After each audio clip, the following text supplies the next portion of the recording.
Hear ye, hear ye. Today is the 21st of March.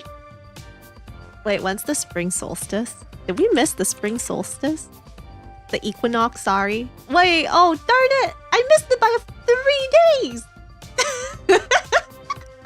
Oh my god! Today is gonna be a fun stream. I made this layout, the upcoming layout from scratch. And it's gonna be super fun and silly, and I can't wait to share it. Okay, let's head on over first. You guys can see the silliness that I made.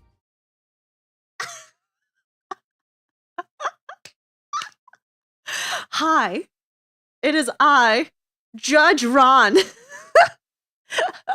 I am Judge Ron today, and we are here with we're here with the debate. We are here at well, I guess wait, do Judge? No, this is like, darn it, this is not a legal room. Objection, right? I am Judge Ron here, and today we are greeted by two opposing factions. The good, would you like to speak a little bit first? Introduce yourself, the good.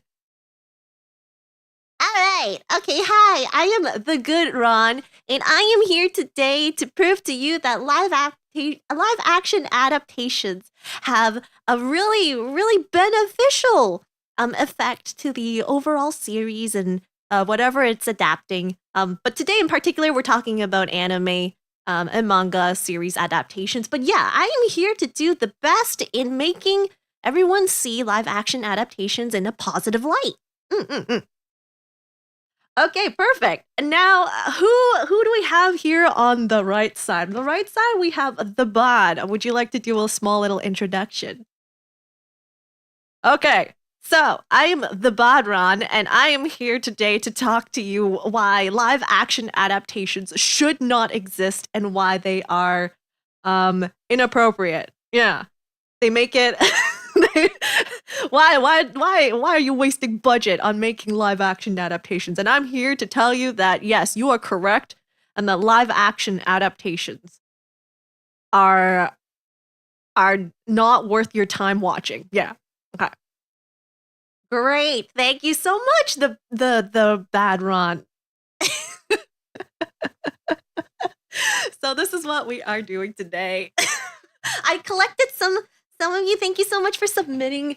Thank you so much for submitting some marshmallows on your takes, either whether or not it's good or bad. Bad takes on this topic, this discussion that we are doing. But first, I must chat with the what do you call that? Jury, the jury group. You, chat, are the jury. You will be making the decisions to at the end of today's stream to see whether or not live action adaptations are good or bad. But how is the jury doing? How is chat doing today?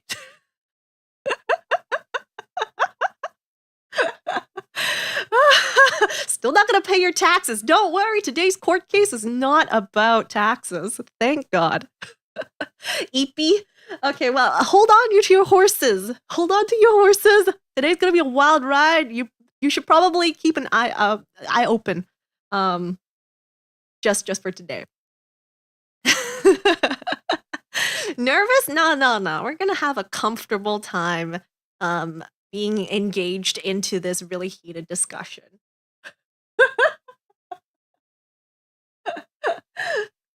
Well, hold on. Let me tell you how this all started first, because this is fun. This is fun. I thought about making a fun little unique setup for today, because I'm like, well, we're competing against each other. Well, there's like good takes and bad takes. Why not make a whole courtroom?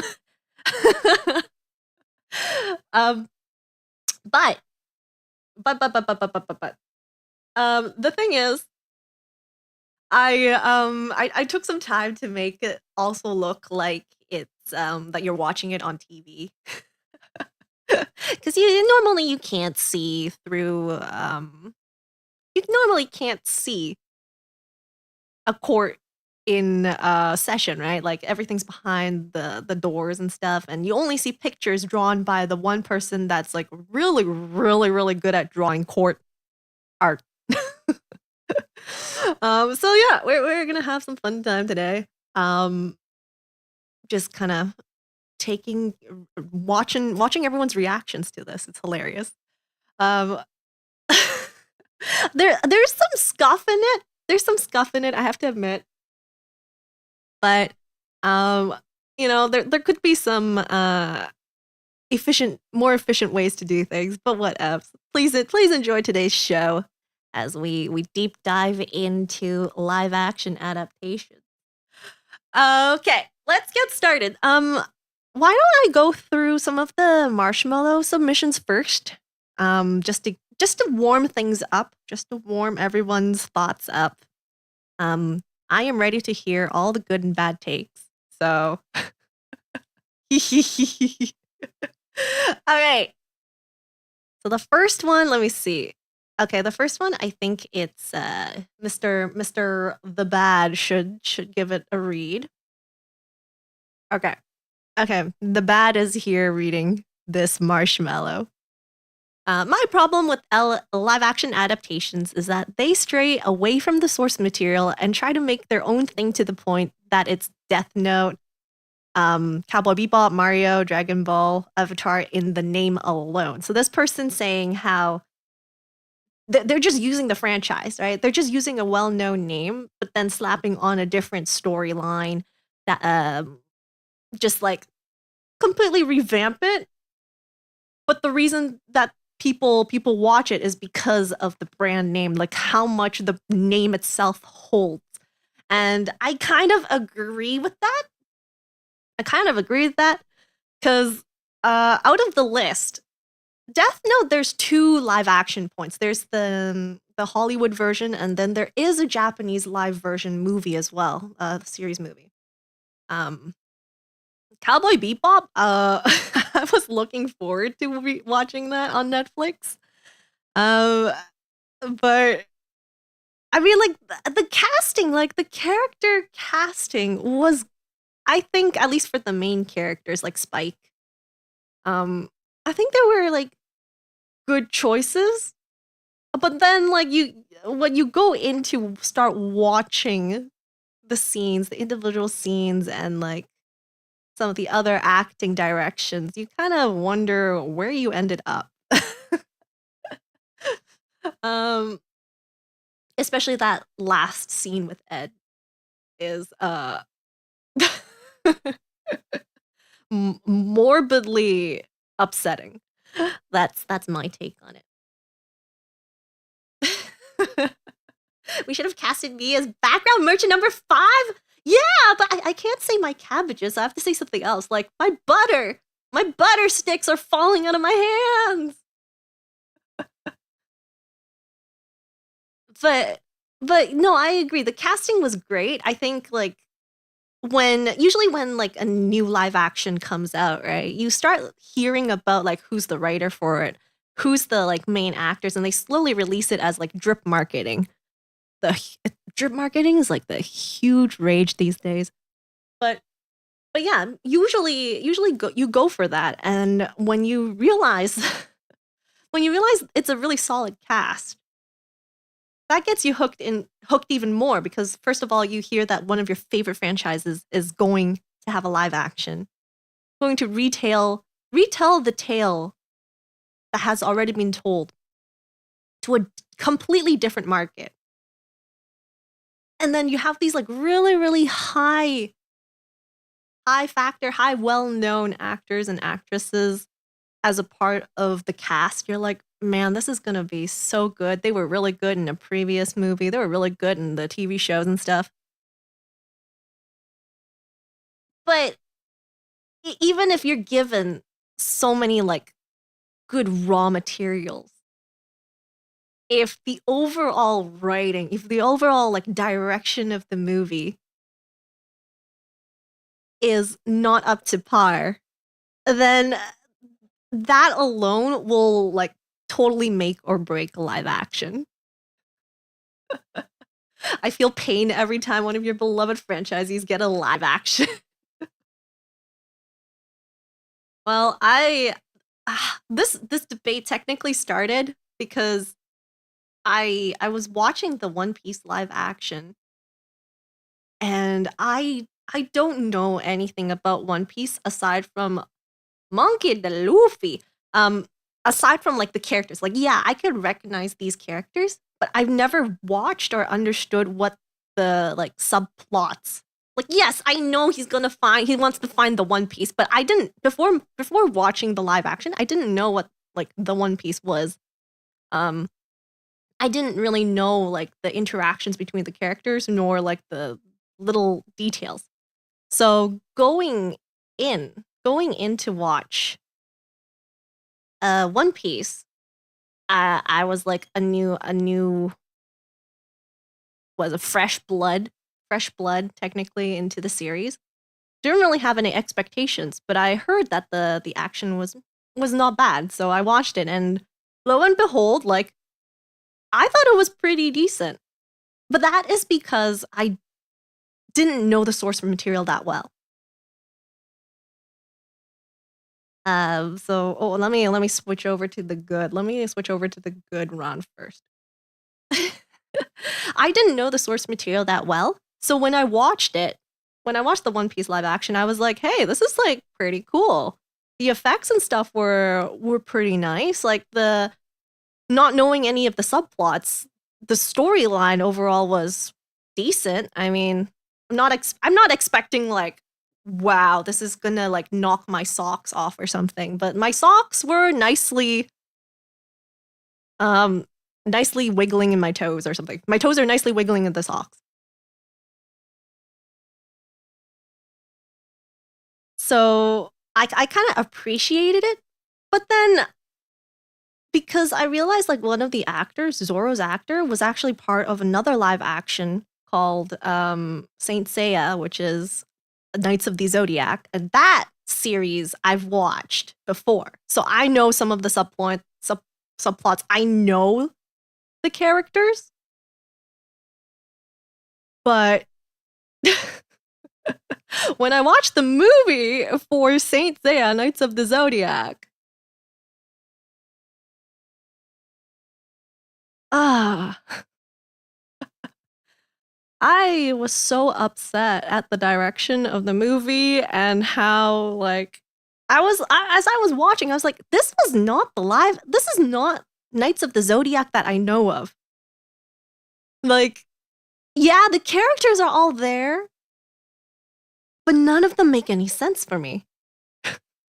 What their motivations, the like who the heck is the dude in Mecha? Why of all things did it introduce guns? I was really confused. Live action adaptations are just lazy work for studios to make money since they are too lazy to make anything original. I mean, apparently the live action for Knights of the Zodiac was a remake of the reboot. Now, I haven't watched the reboot because I looked at it and I was like, no, this was not good. This is not a good reboot. Remakes, we should do a topic on remakes in as another discussion debate topic, but dang it. Of all things, why didn't they not bring back the original Knights of the Zodiac? That was classy. Classic anime right there, and they just ruined it in the movie. It got me so upset. The music was not that good. The action scenes, because this was a low budget. Oh my gosh, budgets for these movies. It was a lower budget movie, so of course they had to cut corners in a lot of places, and unfortunately, there were very noticeable corners that they were cutting. Like someone in the online review boards were like, "Oh, this is like just watching like cosplayers wear cardboard." It's literally just like cardboard cosplayers running around. And I kind of agree with that. I looked at it. Why are there guns in a story about knights? Especially when Athena, Athena's knights do not use weapons, right? So you're just asking fist fights, like bringing a gun to a fist fight. This is weird. So let me show you the design for that Knights of the Zodiac movie. So I can include images of like I can include images of the videos and stuff. I can't like take out like the actors and stuff and outside of these clips and stuff. But okay, first of all, what the heck is this outfit? Where is it? Where is it? Of course, one thing I could have done better in setting up this this scene is have a little rolling a rolling TV that I could bring in and then slap these pictures on, but unfortunately my brain doesn't work that way and we don't have all that information. So, yeah, this is the first cloth that gets unleashed. Let me be upset for 5 minutes. Let me rant about this for 5 minutes. It has Sean? Yeah, it has Sean Bean. I know, but like, also, like, I think it ties to the like you can bring in really popular like actors and stuff, but if the writing and the direction of the movie is subpar, the actor, the seasoned actors can only do so much to elevate whatever is being created. I wonder how he died. Oh, you want me to spoil it for you, Joey? He does die, yes.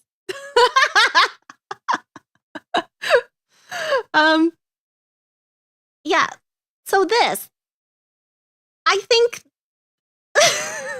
he always dies. Yeah. I love how before the movie he said that he wasn't gonna die, like he's never gonna die in a movie again or something, and like he dies. Yeah. So he does die, and kind of funny expecting it. Like I went in expecting it, but this scene, I think we're around halfway through the movie. I don't even know how long the movie was, but we're halfway through the movie, and Seiya was training to open up the cloth, which is a necklace. But it took like a really, really long time for the build-up. And the transformation scene for this, because I am such a tokusatsu connoisseur, the transformation scene for this was way too long for what it ended up looking like. Oh, can I attach a GIF? Please. Please, did someone make a GIF of this? I might be able to include it if there's a GIF.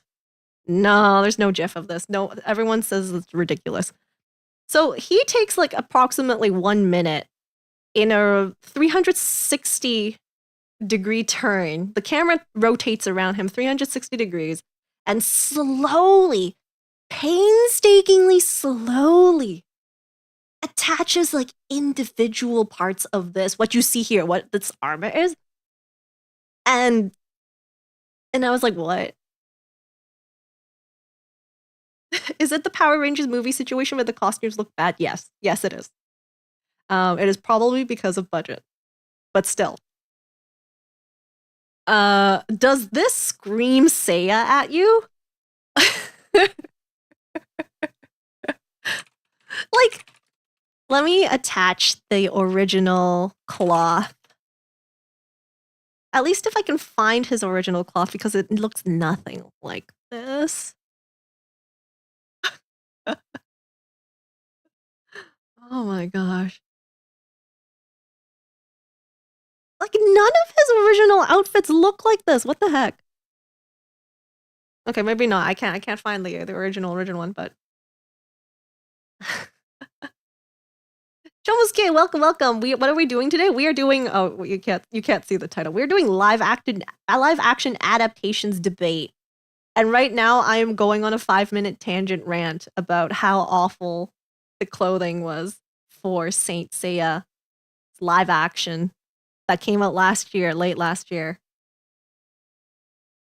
Yeah, so overall, the build up in the movie for this cloth was like way too long because in the next subsequent scenes, you never see him wear that again.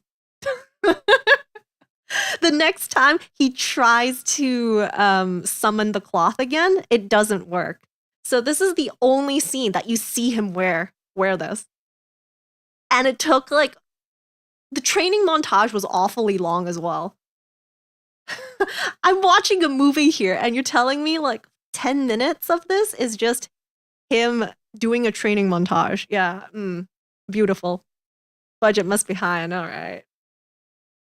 The undershirt kind of looks like Shrek. You know what he was wearing before this? Like, it was such a downgrade. Oh my gosh.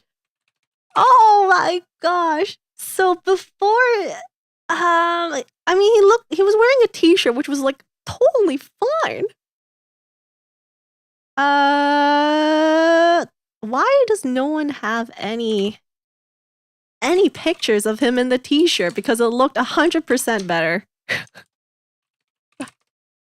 Please share me a t-shirt. Spare me a t-shirt. Do I have to clip the movie? Oh, there we go. Okay, I found one. He was wearing this before, and that's the giant cloth, the box. No one liked the movie, so no one took screenshots. They only took screenshots of the parts that were like not that good.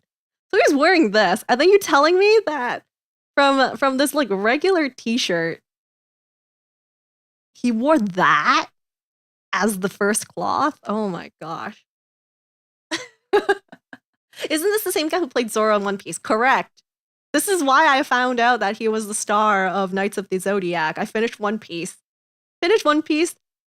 And I was like, Zoro's pretty cool. I've seen him before in some other movie live actions, but I haven't seen Knights of the Zodiac yet, which I wanted to see because I was excited to hear about it. And then when I watched it, I felt angry. And this is where the entire stream idea came from. So yeah, he throughout the first half of the movie, he's just wearing this t-shirt and pants. Literally works at Target, yes. And then proceeds to like do some shenanigans in the rest of the movie until he really needs to summon the better cloth. Oh, how do I even explain this? So yeah, he earns the right to use the cloth, the Pegasus cloth, and then loses the ability when he needs it the most. And then in the big finale of the movie, that's when he dons the official movie poster version of the cloth. And this is what it looks like. Oh boy, this is so exciting. Oh, my head! Where'd my head go? He becomes this. Now, remember, this is a lower budget movie. I do need to like emphasize, like there's probably a reason why, but this the phoenix cloth, the phoenix tail was pretty nicely animated because this was all animations, but the helmet does not look fitted. Oh, just you wait until we look at the other cloths.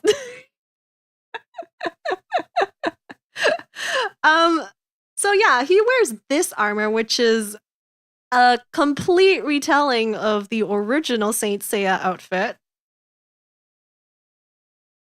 I don't really understand where this idea came from. Maybe I should look a little harder to find out like the choices of costume design here, but for those who are not familiar with Saint Seiya, trust me, he has a better outfit. He's too scrawny for it. I mean, no, the the original outfit isn't like the best. So let me see. This is his original. Darn it, wet peas. Darn it, wet peas. Where are you? This is his original outfit, which the previous one that I showed you, the previous cloth, is supposed to resemble. This is his like baby form. And the second form, which is what I thought would be, is this one. Oh, of course, this ping has the ridiculous background. Like, darn it. Let me shrink things down for you. There you go. So this is in comparison. This is the original one, the bottom one, the anime one. And then this is the retelling. The left one is the movie retelling of the same cloth. Where's his red? Excuse me? Where is his red?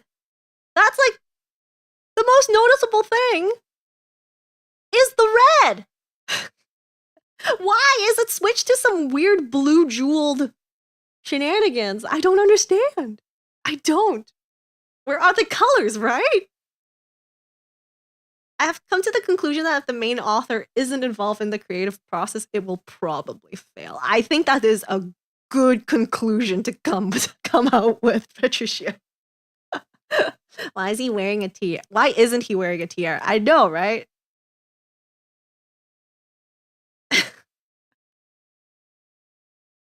Same reasons why all comic movies try to turn all spandex into armor and padding. It being colorful looks weird on a real actor.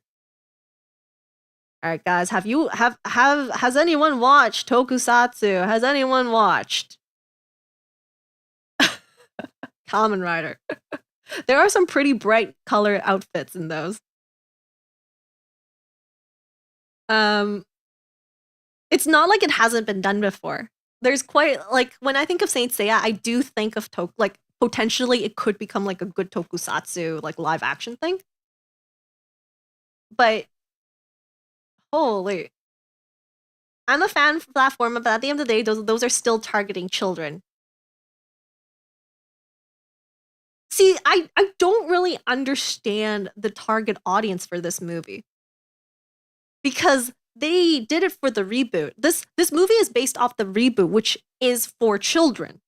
Like, it is an animation, like a 3D-ish animation thing, which I feel like is going to be focused towards a new generation of viewers, which are the younger audience. But then you're bringing this, like, really dark and edgy version into the live action. So, of course, the original people who have watched the first version of Saint Seiya are going to be like, what the heck is this? And then the younger children who have watched the reboot of it would be like, oh my god, why does it look so dark?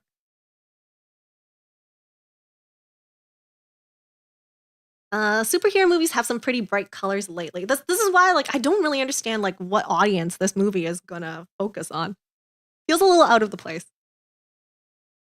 The only exception of live action succeeding while changing things are Edge of Tomorrow and Speed Racers. I haven't watched either of those, but I can check those out. Saint Seiya, I feel like, is a colorful. Like, at least give me more shiny silver. Give me some gold and silver. Marvel is pretty colorful and pale. If they needed a dark scene, they just changed the lighting. And I do want to. This is my hypothesis.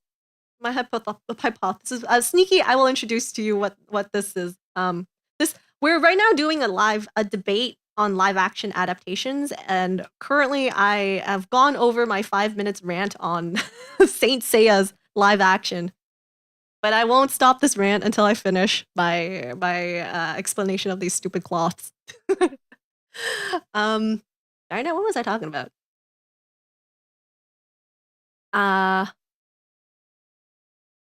But this isn't just it. I think the reason why they chose these color palettes and stuff is because they don't have that big of a budget. And and without a lot of flashy animation, without a lot of like flashy effects, they're most likely just gonna like put in dark filters and stuff to hide some of the like unpolished areas of the compositions and stuff, which is why the entire movie is so darkly lit, because you can hide a lot of things in the shadow. The brighter the scene is, the more reflective items will be, right? So if the armor itself, if the costume design itself and everything is not going to look good in a more reflective situation, in an environment that is more brightly lit, then the only solution is to just darken everything. Which is why I think this movie is so darkly lit. But I could be completely wrong. It's just like my knowledge of like color theory and like making videos. This is all like how I would think of it. Ugh. But wait for this. Remember how I said the first transition into the cloth armor, the scrawny looking one, took like around like 1 whole minute for the transformation sequence? Guess how long they took for this transformation sequence to get him into this armor? If the other one took 1 minute, and this one looks way better. 5 minutes. I mean, 5 minutes would have been a good guess if the training montage like gave me 5 minutes of training, 10 minutes of training montage, and then 1 minute transformation. 15 seconds. That's even shorter than 15 seconds. Even shorter. None, they just phased in the cloth. You know, dog, that would have been even better. That would have been even better. 3 seconds. Shorter than that, guys. Shorter than that. 1 second. Shorter than that. Ghost of Pamu, I will read your question after this little spiel. Port 5. Port 5 is pretty close. Point 3, so none. He did it off screen. Yeah. Yep. Oh, guys, I just realized my BGM is not working. But that's okay. I don't want to bring in happy music for this yet. Let me go find my BGM. But you are right. He did it off screen. He did it all off screen.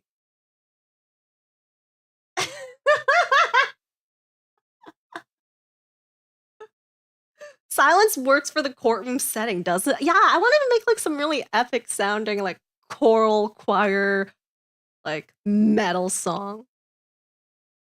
But I do want to bring back some of the music. Hold on. There we go. He was too shy to change on screen. Yeah, on screen, yeah. So the thing is he was falling out of a helicopter, I think. He was about to jump off of the plane because the plane couldn't get close to the battle scene. So the transition was him doing like the epic like fall head like face first from the sky. And then you just see this glow, like he's almost reaching speeds of G. You see this glow on the screen, and then he just lands down on Earth with the cloth already formed. And it gets even sillier. It gets even sillier. For some reason, they decided that this is not enough. This is not enough. They had to mask his face. They had to mask his face.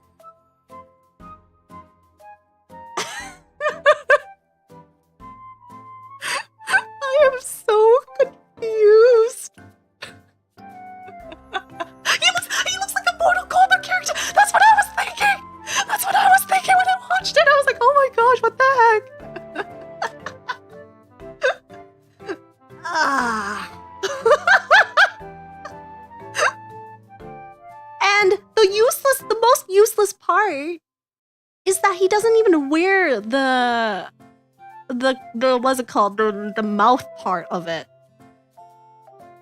for more than 5 seconds long. He literally closes it. There's like a transition scene. Even the transition scene from the open mouth to the closed mouth is longer than his transition scene into this armor. So he has like a full transition scene to close the door thing. Does like a fight or two and then just opens it back up for the rest of the video. So I don't know, guys. I don't know. Oh my god.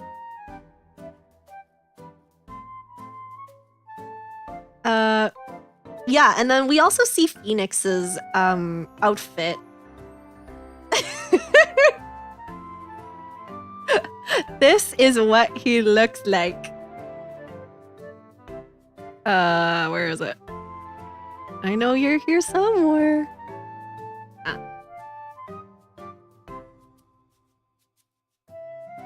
This is what he looks like.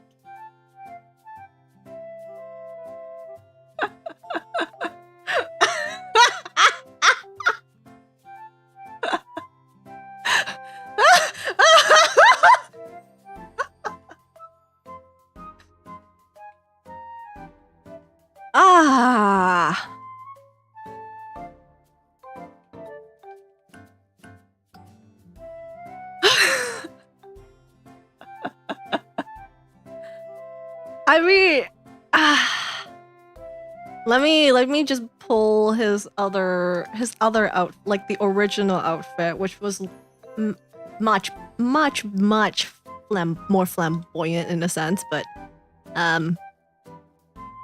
is that Shredder from TMNT? This is his original shading and color and everything. Okay, guys, I am so upset. So upset. At least they did his little tail things. Like the animation for the tail things, I have to commend because it was pretty cool seeing it in action.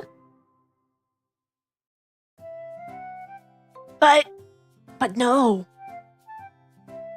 Where's his rest of his outfit? What happened?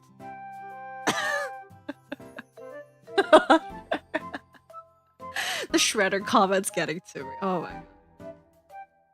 He does look a little silly with the giant helmet. Like, I feel like all the helmets were just way too big. Like way too big designed for the actor. Ron suffered watching this movie, so we didn't have to. At least I'm bringing content. I'm making content out of the suffering that I had to go through. Like, oh my, all the bones in my body are shaking from anger. But yeah, so unfortunately, the designs and stuff are not what I remember them to be. At all. But overall, the fighting scene, I don't know. One Piece live action had better fighting scenes. But it wasn't horrible. I need to go back to the good side. Let me remove all of these things first. We don't need to see all of these. Owner, welcome. Let me head on over to the good side. So I want to say, like, I feel like they tried. I feel like they tried something for this movie, but the execution and the results is just lacking. Nero was the best part. I was impressed they actually used the Fanfin Demon Punch. Yeah, that's what I was about to say. Like, some of the fighting scenes and like the choreography for some of the scenes weren't bad. Like the fighting scene at the very beginning, like I got hooked. I was like, oh, okay, we're in like this random underground fighting ring, but this doesn't look that bad.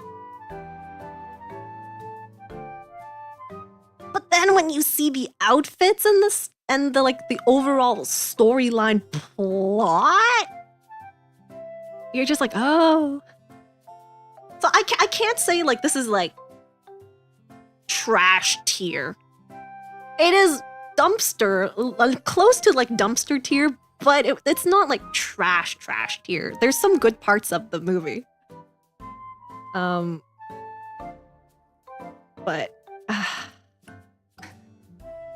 they all went through a training regimen for One Piece live action. They did do training for this one as well.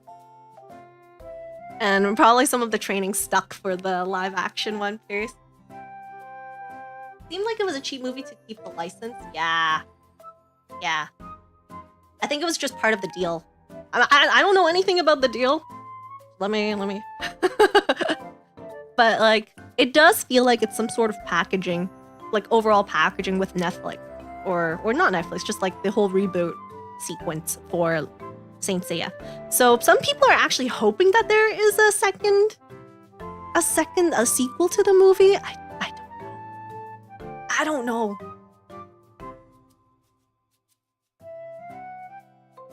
Like,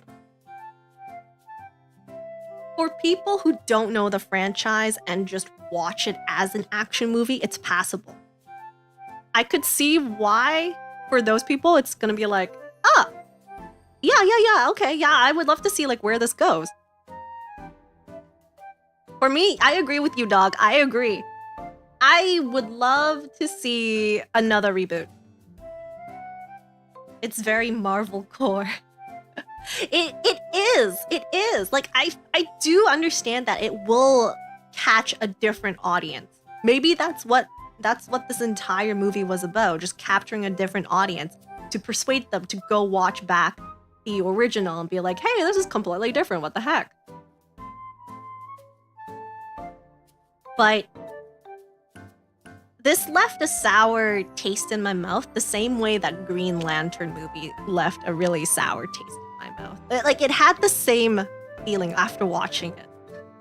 Exactly the same feeling. Some things were too cheesy about it. And darn it. I wish more live actions did what anime movies do and make new stories. It's gonna be a mountain to recreate classic moments. Yeah, on one side, people are looking forward to the retelling of classic moments, right? Like, unless you do a complete reboot, like either do a complete reboot with like a different cast of characters or something, and just like not reuse elements of the original story, but not like stick to the original elements of the story. Like, just choose one or the other. I would have loved if they made a Hong Kong live action movie in the 90s for Saint Seiya. I think it would work better as a pure martial arts flick. I think I agree with that, because like a lot of the stuff is not weapon heavy, right? That's why I was hoping for like a tokusatsu, like a more tokusatsu style. In the sense that like in the fighting scenes and stuff, at least you get the transformation scenes, plus you get action. And like the way tokusatsu makes like, you probably suspend your disbelief way more for tokusatsu related shows than like a Hollywood version reboot. And I would have liked that more. Or a completely pure martial arts. That would work too. But for that to work, I think they'll have to rethink what the Pegasus punches are like. I don't know. Without making it look too cheesy. That's what I worry. If they do a pure martial arts thing, they'll have to rethink some of the iconic moves. But it can't not be done. It's probably possible. So there, that was my rant of the Pegasus. The live action for Knights of the Zodiac. For One Piece, I am kind of curious, like for people who have watched the anime or something, or read the manga, like what are your thoughts on the One Piece live action? Because for me, I don't think I would have. I might have been like the perfect audience for the One Piece live action because I would have never read the manga or watched the anime.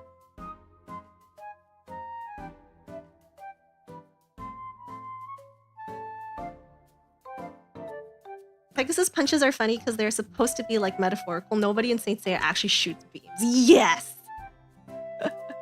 Sandman is almost page-by-page adaptation of the comic. I haven't watched Sandman yet. I do wanna. I love Rurouni Kenshin. We are gonna talk about Rurouni Kenshin and Gintama as well. Later. Telling Kaya. Because I still, after watching the One Piece live action, I still will not read the manga or watch the anime.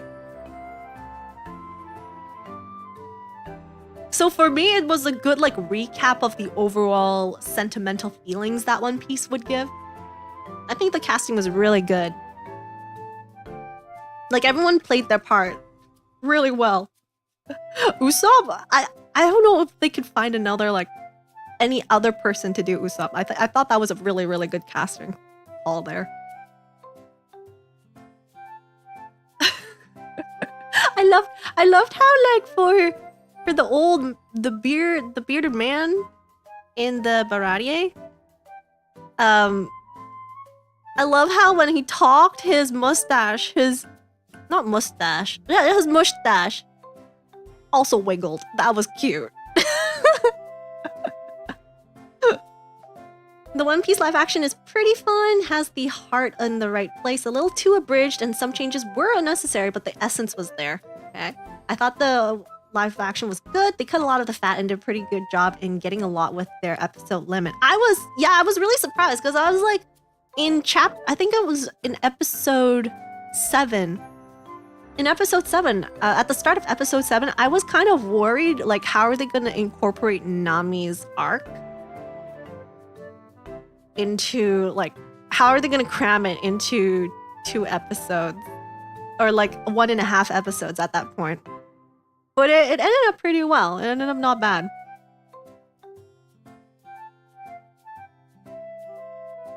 All I remember about the Rurouni Kenshin movie was the guy was hot. Of course, he's Kamen Rider Den-O. Of course he's hot.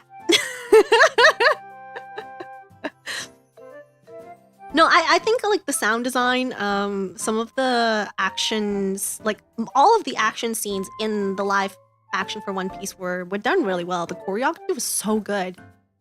The only thing that I felt was a little lacking was some of the shots were very obvious that the characters were hung, like you know how like when they do like the flying kicks and everything, everyone is wired, right? They have like the wires attached to the back so that they could like jump up and down, without having to like actually jump up and down. Some of the shots made it pretty obvious that the clothing was being plucked upwards, and I thought that was really weird. But I can turn a blind eye to that stuff. It's okay. It did irk me, but it wasn't like that obvious. So I thought it was okay.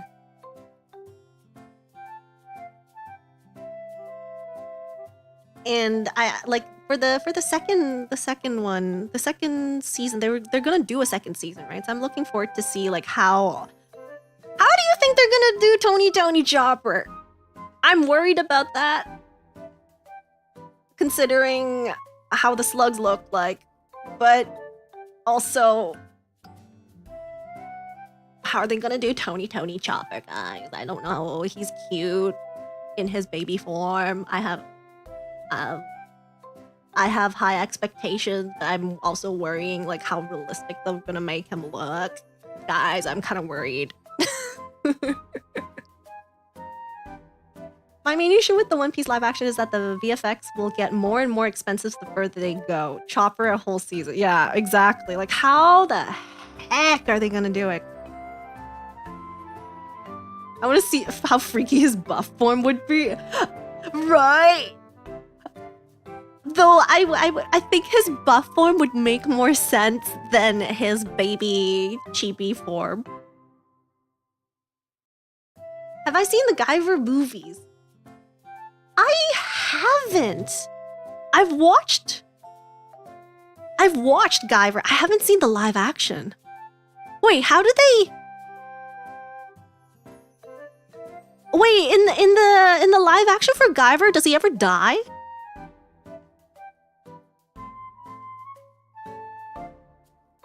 Cause like in the anime, he like gets mostly disintegrated, right? And then he slowly like reforms back. So I'm kind of curious. Chopper would be done just like how Inu Brother puppets and Dawn Brothers. I wonder if they're gonna use Chopper's OG design or his current design. I wonder. I think they'll probably. I'm pretty sure it's gonna be a puppet of some sort. I mean, a galaxy. What's it called? Marvel's Space Galaxy. What? What is that? I've never watched it, but Space Ranger Galaxy. They're part of the Avengers-ish. They're part of the Guardians of the Galaxy. Thank you, Mastomo. Welcome, Click Killers. Welcome. I've never seen Guardians of the Galaxy, no. I've only watched it from other people's screens on the plane.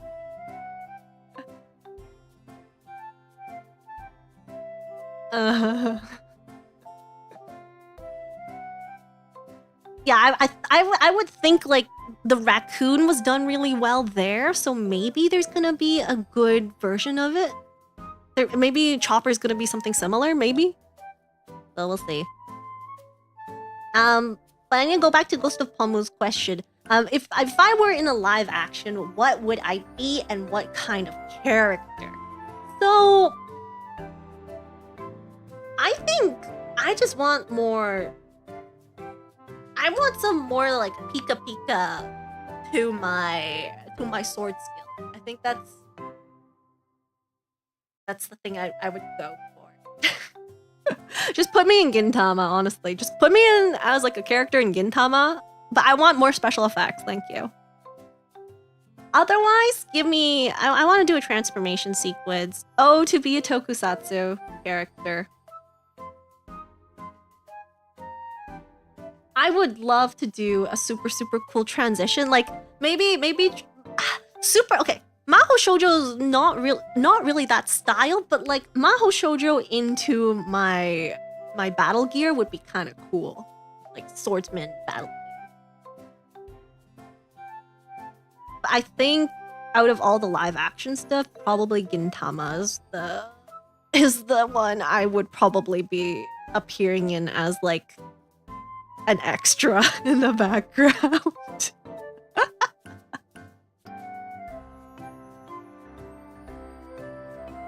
Guardians of the Galaxy is one of the better Marvel movies. I do know it's like very retro. Like, I would not get any of the references though. Because I don't understand. Like, isn't the mixtapes and stuff from Guardians of the Galaxy like retro music? Or like the whole aesthetic is retro. I don't think I'll understand some of the references. Or most of them actually.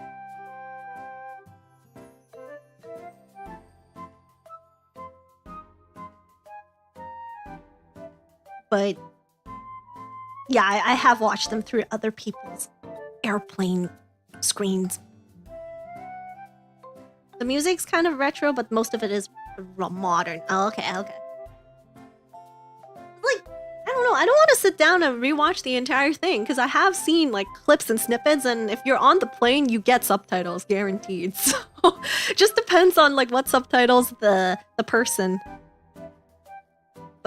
is doing in front of you. Sometimes it's in a language I don't understand, but it's okay. picture is worth 1,000 words. It's okay. Bazo-san! Welcome, welcome! Ranzama, where did my sword saint body go? Today I am the good Ron as well as the bad Ron.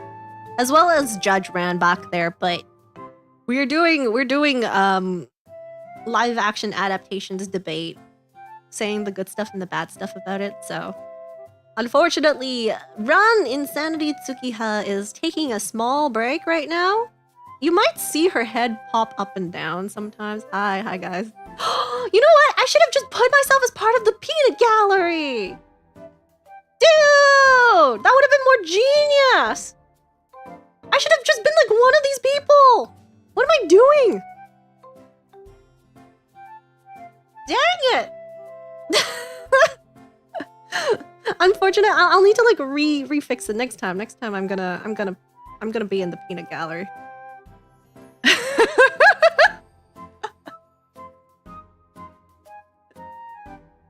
I'm gonna sentence some of them to death. I won't. I'm not gonna sentence them. I think it is up to the jury, aka chat, to see in the final, in the end, like whether or not live action adaptations should or shouldn't exist. 20 years of community service. Oh my gosh, just give me a better reboot. Like, I agree. Like, I agree with the comment where we should, when we're given a live action adaptation, it should honestly be like a reboot or like an extra story. Like, there are really good ones. I'm not gonna like discredit any of the good ones I've watched. Like, Gintama is one of the like best ones I've watched because of how silly it is, right? The original franchise is just wacky. It's just wacky. And then that translated pretty well to the live action. And of course, like going into that series of movies in particular, I'm not gonna be like, oh my gosh, I'm gonna critique on every single like bad clothing choice they made or something like that. Live action adaptations should exist, but they should get less money. Like, the issue is usually studio interference because too much rides on it. They should get less money, but at the same time, the Saint Seiya example that I gave was a really low budget movie. And I didn't like it. Like, I think it has to be a combination of like the writer willing to take it far enough.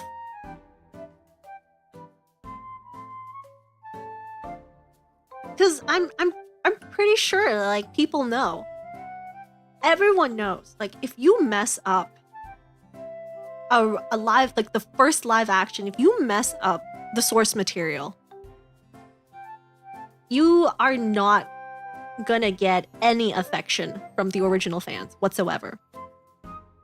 And then people hear it from the grapevine. If the original people didn't like it, if the original fans didn't like it, why should, like, I, as a new person trying this franchise, why should I take it a look? Take a look. Hentai Kamo is pretty great by almost entirely throwing out the manga plot to be even more crazy. And I'm down for it. I'm down for things that are like using the source material wisely to the point where like you're not doing an exact duplicate of it.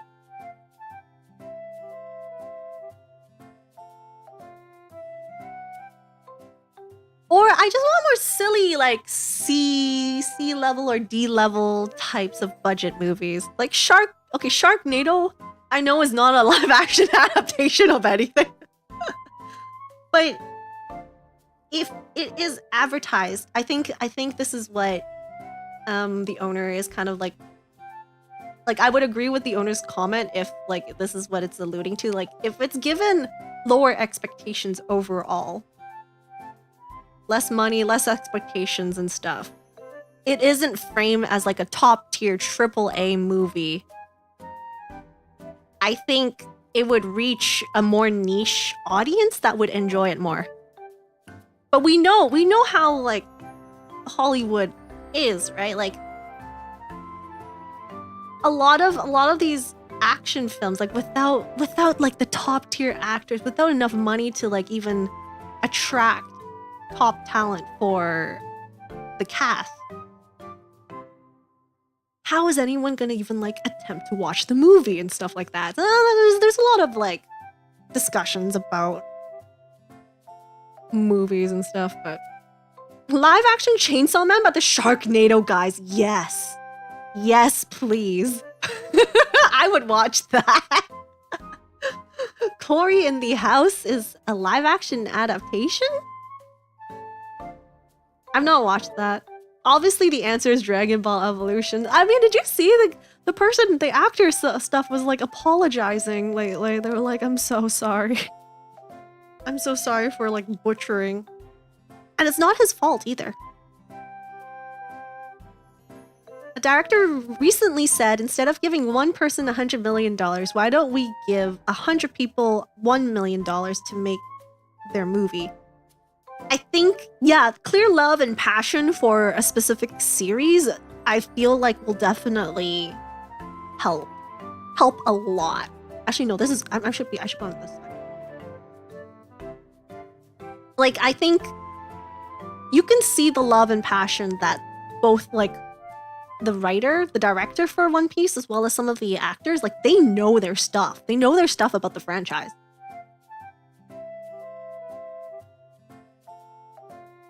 Guyver 2 was better than Guyver 1 because it was directed to video, but they also got to use all the expensive costumes from the first movie.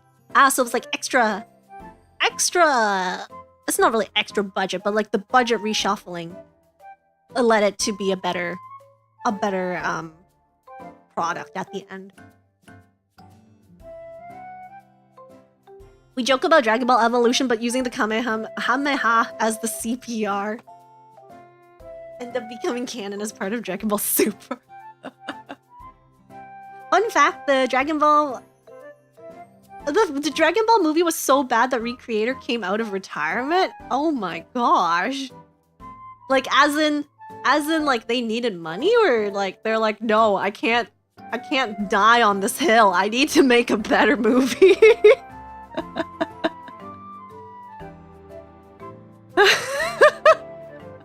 I don't think you want to be known as the creator of the Dragon Ball movie. I don't know. Life's achievement.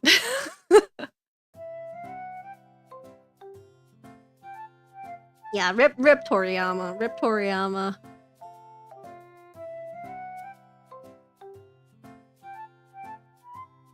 Oh, he made Dragon Ball Super. I did not know that. I will carry the burden of making an edgy teen Goku.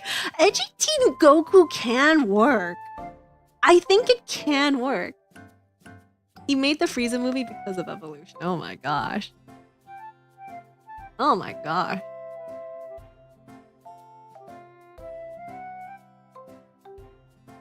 But I want to talk about like the Rurouni Kenshin movies too. Let me see if I can bring up I mean, that was good casting. That one had good casting and like good direction, and overall the whole aesthetic of the.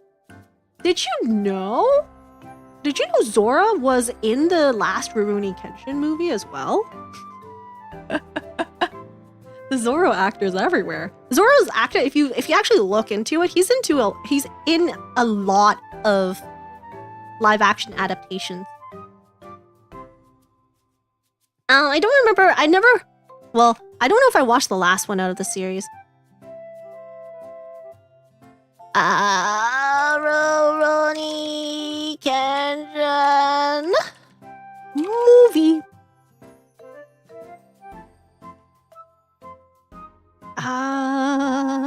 Let's see. He was in the final movie, I think. He was also in Full Metal Alchemist as Scar. Oh boy.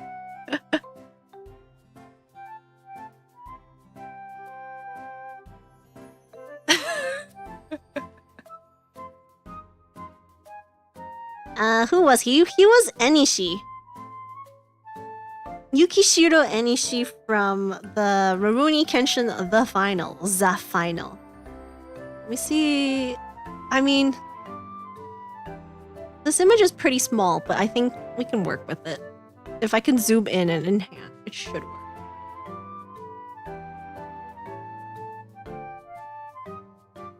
He's in the top left corner. That is him. The brother-in-law.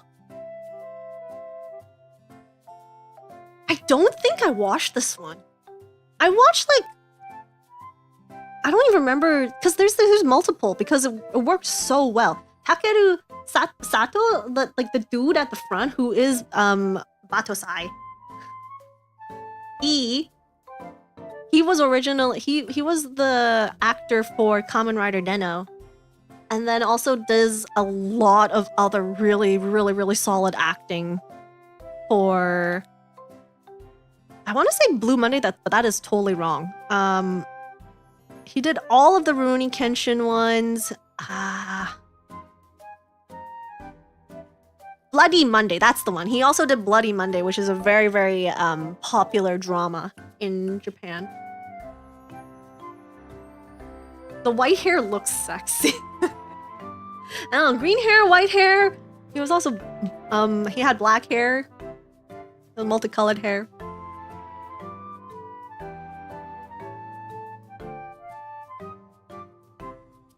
Award for the worst adaptation in The Last Airbender. You think that's worse than Dragon Ball, though, Evolution?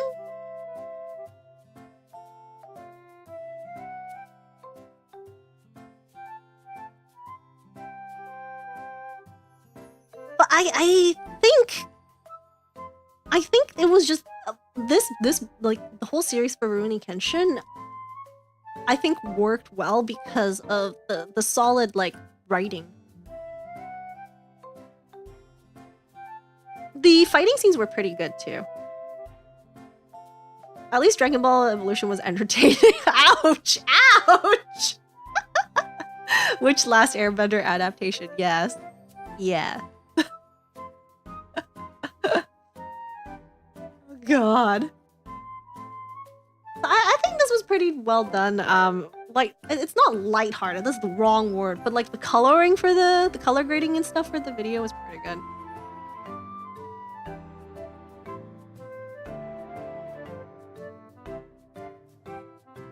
But we can talk about the live action for... We can talk about the live action for, Airbender, why not? Rurouni Kenshin works because they're not afraid of doing silly anime fights. It had a good balance. Which is, like, the direction, right? That all kind of relates to the direction and writing of the movie.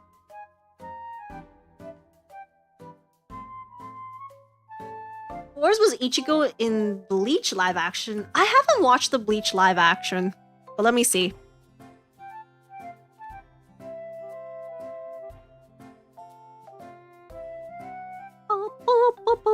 Yes, he was fours. Yes.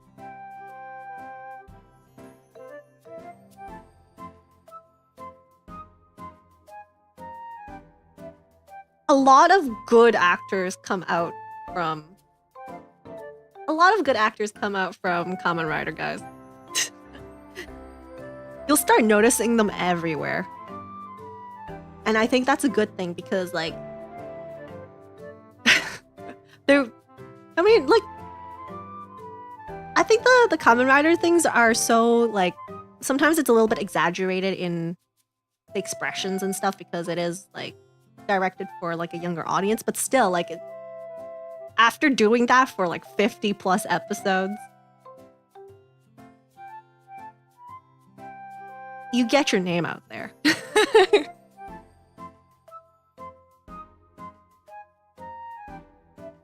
They make it work, yeah. But I was really disappointed for the most recent, the Netflix adaptation for Avatar. Like, I was looking forward to it, but I didn't end up watching it because of Mother's Basement's comments on the overall mood reaction to to the live action. Cause let me switch on over. Cause I heard good actors for Azuko and Uncle Iroh. Like those two apparently had like the best scenes together. Like their chemistry on set was really good.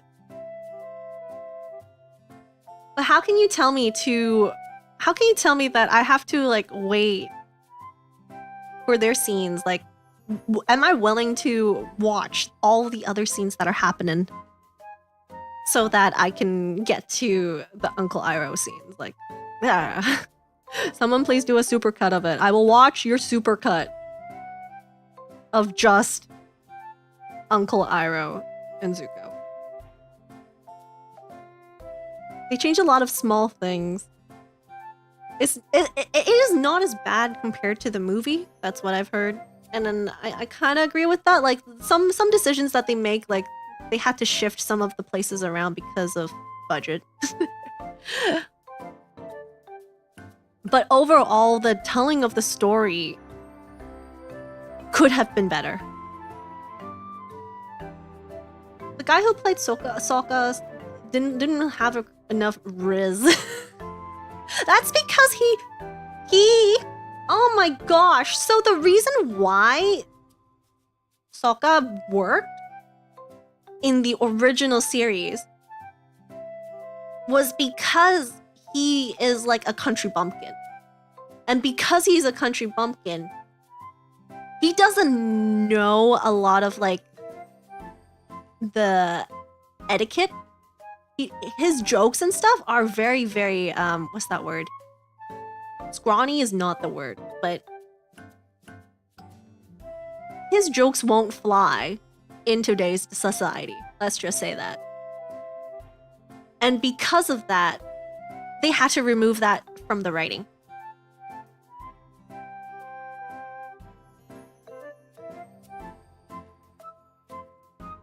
And if you remove the core part of that dude, his riz, like how the heck are you gonna raunchy? Raunchy is a good one, thank you.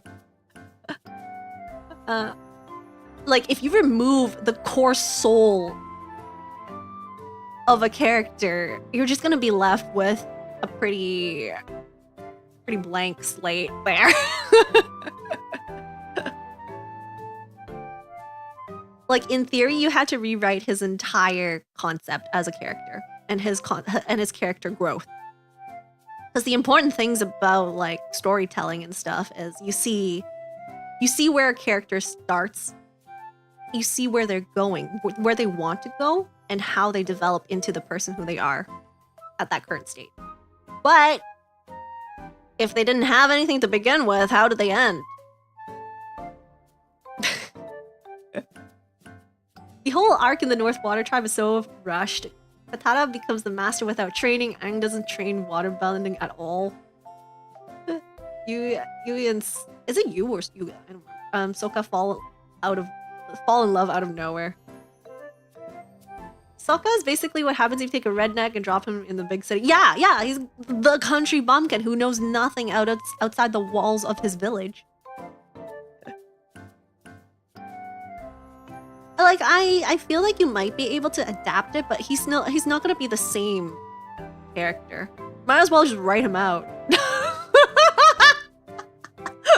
Might as well just scratch out his name and write in a different character, because again, a lot of these live actions have this issue where you bring in the characters from a beloved franchise and rewrite their existence.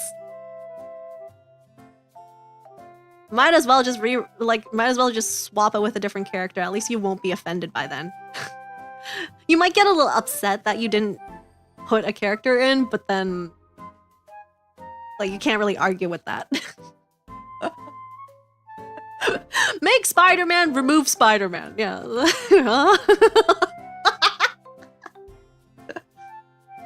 Oh god.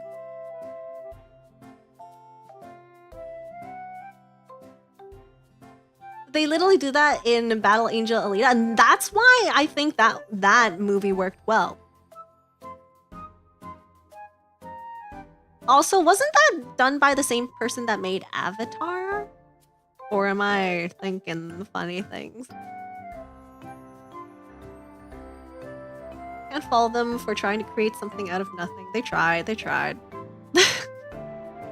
Remember, equivalent exchange.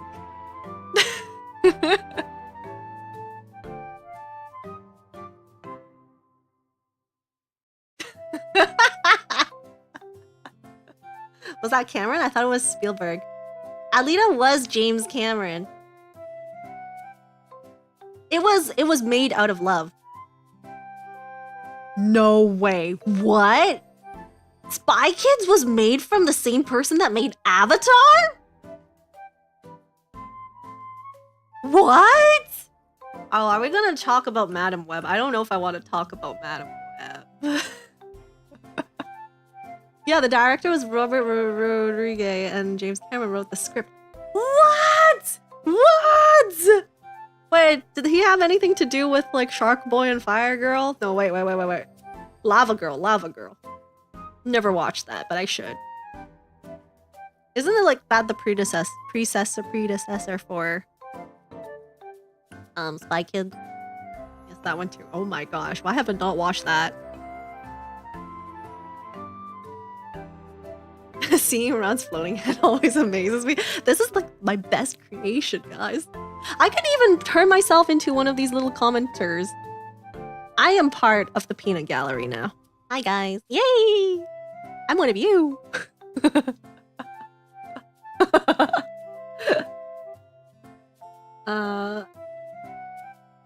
No, it's a story for his kid.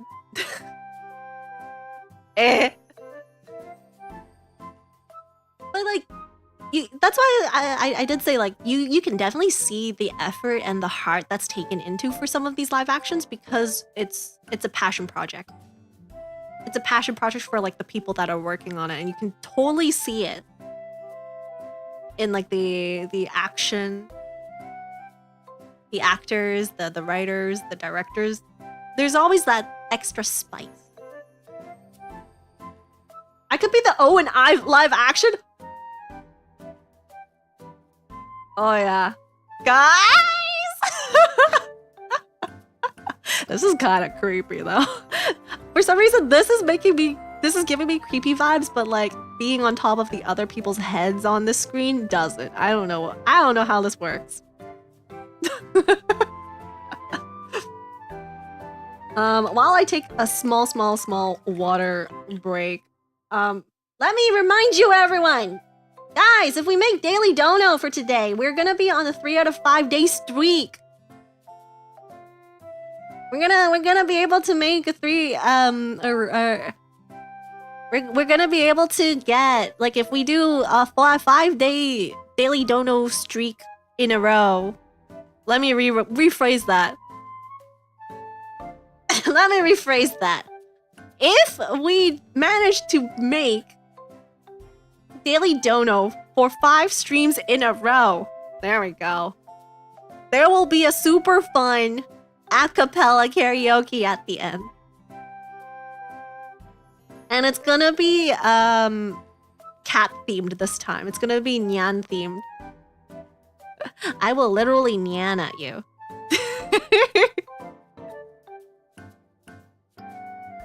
And we've been doing really well in the dono streaks lately. I do want to keep the train going. Choo choo.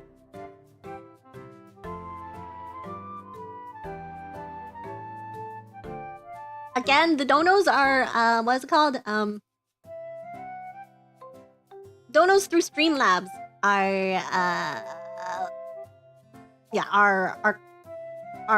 will be taken into consideration. Streamlabs, thank you. Streamlabs. Donos through Streamlabs will update the little ticker at the bottom of the screen right here. I can even be the little 0 in the 50, guys. I can be the little 0. Oh no, I can't be too close to that. Otherwise, I'm gonna throw my head into the trash bin, according to according to this cute little thing. That's why my hair is like kind of wobbly down here. Oh yeah. And guys, have you been checking out the breaking news stuff? I wrote all of this. I wrote all of this and put the cute little marquee. But anyways, back to the show. Back to the show. Back to your regularly scheduled program. I'm not a 0, I'm something, but not a 0. Ouch. Does that mean I'm like a 0.1? I gotta be better than a 0.1. Appreciate the effort you've put for all of this. I had so much fun creating this. I've got lots more ideas for like wacky looking setups for more of these in the future. 0 is the secret boss after num 1. But in binary, there's only 0s and 1s.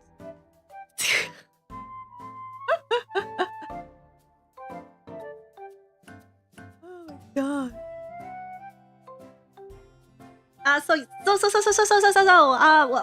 What live action are we talking about now? I do have some other marshmallows to go through. I love how we went on a very, very big tangent here. We are talking about Avatar, so I do want to continue this comment. Both live action avatars, The Last Airbender and Adaptations have been disappointments. Animation as a storytelling medium is given 0 respect, especially by Hollywood, and the need to legitimize stories told in animation by remaking them as live action is one of my biggest pet peeves. The directors or producers in charge of the live action projects always insert or changes that add nothing new or take away key parts of characters as if they know it better because they're making real media. Wow, this kind of covers a lot of the stuff that we've been talking about, like passion projects, Alita. They removed stuff, they added stuff on their own, but it actually made it better.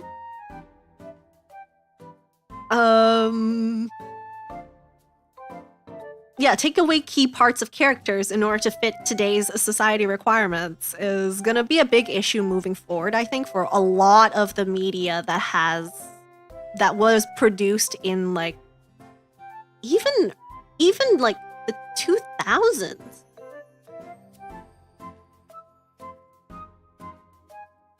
Good thing about Ron's head is that she can actually auto-insert into any video game. Heck yeah. I'm like that meme going on in Twitter. Feel like I wish I could see Sephiroth in every video game. And I'll just put my Ron's head into every single video game. I would recommend the Cromartie High School live-action movie. It's incredibly on the nose. I will check that one out. I'm always curious in the medium. If anything, it just boils down to really understanding the source material, the soul of the franchise, the soul of the series. Like, if you think about it, Pokemon as a series, if you've removed Ash, that's technically acceptable. Because Ash wasn't really like the first character, it was Red, right? If like, okay, Pokemon did have a live action. The Pikachu detective thing is technically live action. But the soul of Pokemon doesn't lie within Ash, and that's why Detective Pikachu worked. Sephiroth walked so Ron could run. Heck yeah. Ron will run everywhere. The Boys Show changed a lot of stuff from the comics, and the writing and characters are still good, for example. Yeah. Hollywood shouldn't do anime. I think it's not that Hollywood shouldn't do anime. Well, what is Hollywood? The Pokemon anime was an adaptation of the video games. Fair point. Alan, thank you so much for the 20! Donuts are free today, everyone. Head to Streamlabs now to donate to Ran Insanity Tsukiha for free. Thank you for shelling me. Thank you. Donuts are free today, everyone. Yeah, Ash isn't even in the show? You mean the live action, right? Or I guess Ash is no longer in the show, but people understood the essence of Pokemon, right? It's Pikachu. Pikachu. What if you remove Pikachu? Well, there's at least Eevee, right? I mean, Pokemon can technically be not Pokemon. Pokemon can still be Pokemon without Pikachu. For example, if you look at the new Netflix series, the Pokemon Concierge. Pokemon Concierge stars a Psyduck. And Pikachu only appears in the very last episode. But even without the last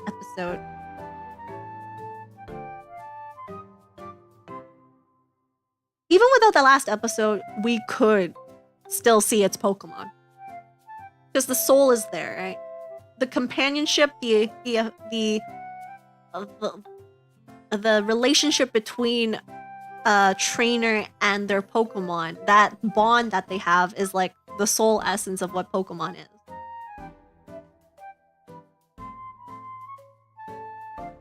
I heard they're making new episodes of that one. Yeah, they're doing a second series. Thank you, Netflix.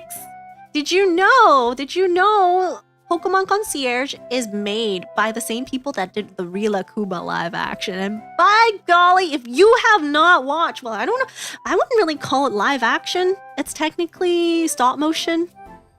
It's kind of half live action though. It's an adaptation of Rilakkuma. If you want the coziest time, but also cry of happiness, watch Rilakkuma live action / stop motion. Yeah, the first Pokemon manga starred Clefairy, not Pikachu, but they made that switch once like Ash appeared. Yeah, that's true. Because even in the games, right, the beginning intro sequence is a Clefairy against darn it, his name. You guys don't remind me. Ghastly, Haunter. Ghastly, Haunter. I'm closing my eyes. I'm not gonna look at it. Ghastly, Haunter. Why do I want to say Nidoking? That's totally wrong.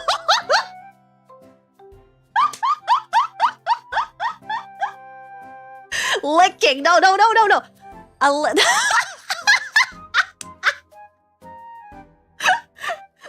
My gosh, I will. Okay, I'm spoiling next week's. I'm spoiling one of the streams for next week. I am going to do. Oh wait, it's not next week. I moved it to 2 weeks afterwards. There's a future stream where I'm gonna try to list out every single Pokemon, the 151 Pokemon from Gen 1, and then we can keep moving to the next one. So you can totally see how that's gonna be a fun stream. Darn it. Am I gonna rap it too? I don't know the rap, but I would love to learn it. Think back in evolution. Ghastly, Haunter. Gengar! There we go.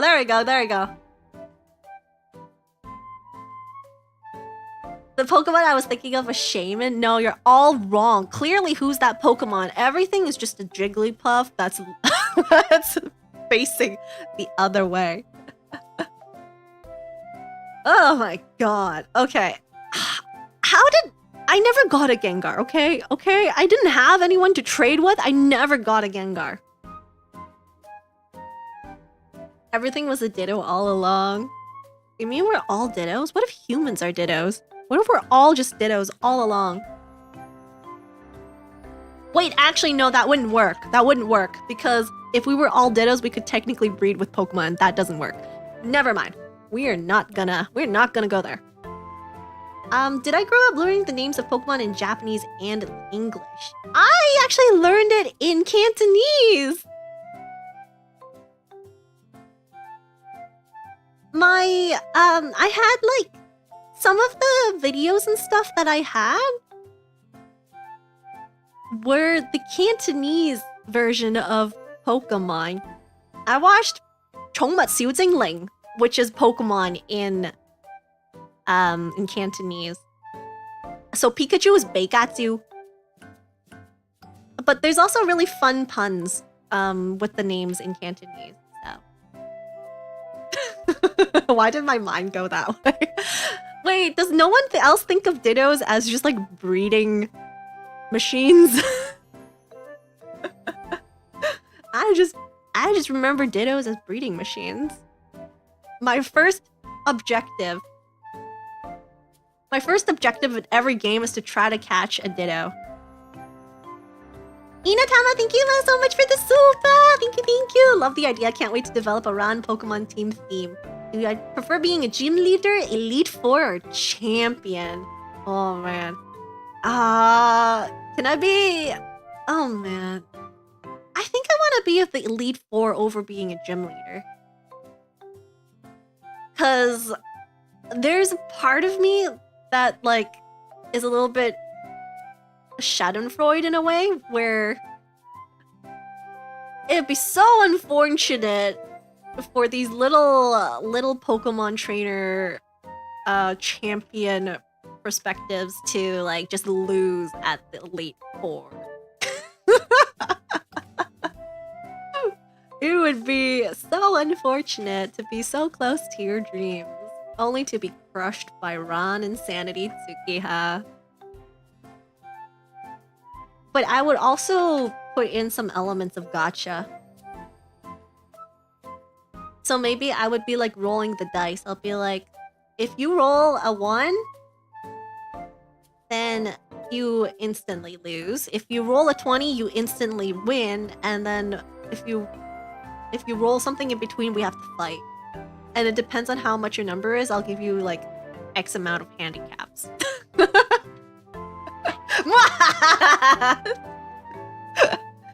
Wait, hold on. Why am I on the good one? I should be the bad round for this. Why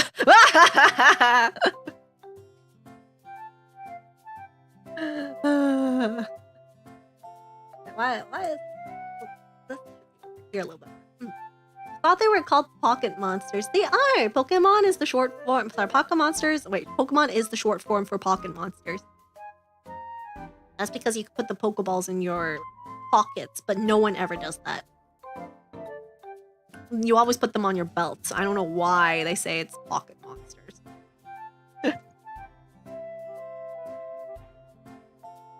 I'll think of Ron Elite Four challenge before that stream. Heck yeah.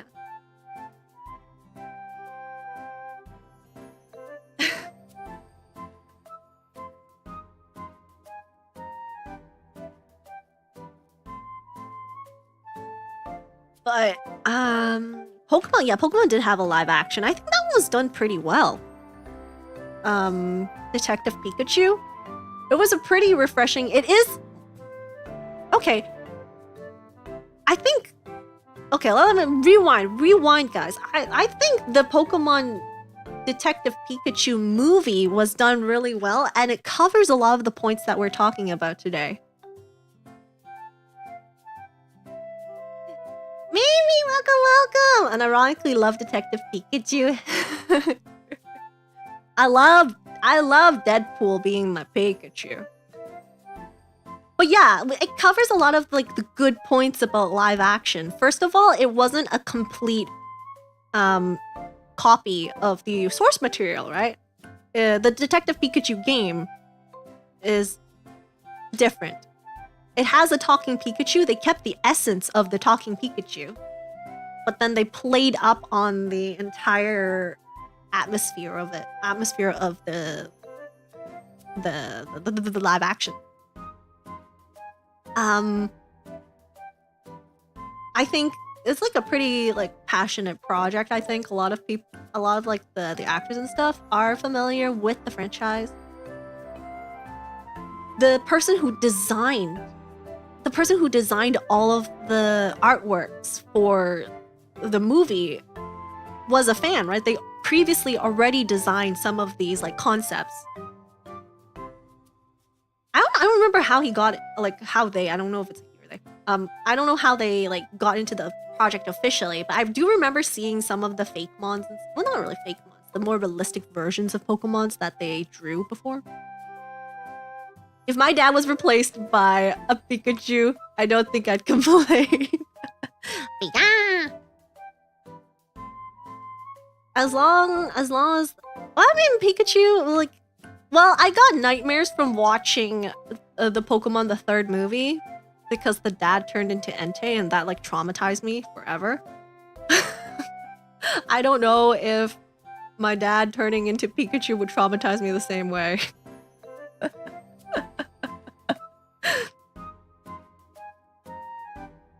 How's that traumatizing? Oh god. I got invited to watch the movie, but I didn't know that the movie was like, I thought we were watching like a TV show version and stuff, but no, we ended up watching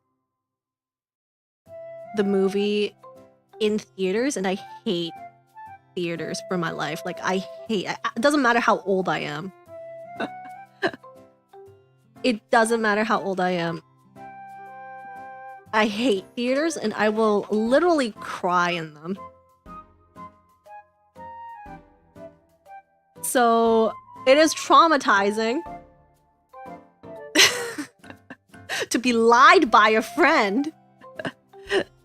Because I was like, wait, why are we going to the movies? I thought we were watching Pokemon. And they're like, yeah, we're watching Pokemon in theaters. I was like, wait, what?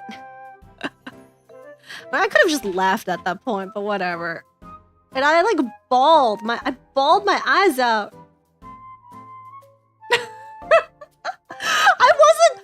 Mind you, I wasn't like in baby school. I literally bawled my eyes out in my teens. I was like, oh.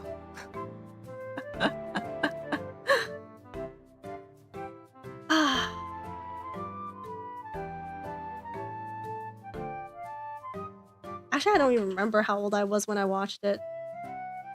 I just remember never again.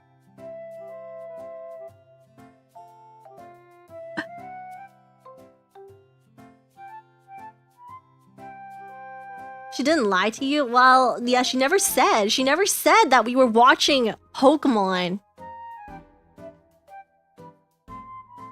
Like, no, you just told me we're watching Pokemon. I was like, sure, bring me along, whatever. And I just cried. Yeah, it's traumatizing because your dad turns into Entei and your mom gets kidnapped. Like, any kid at that age would be traumatized by this, right?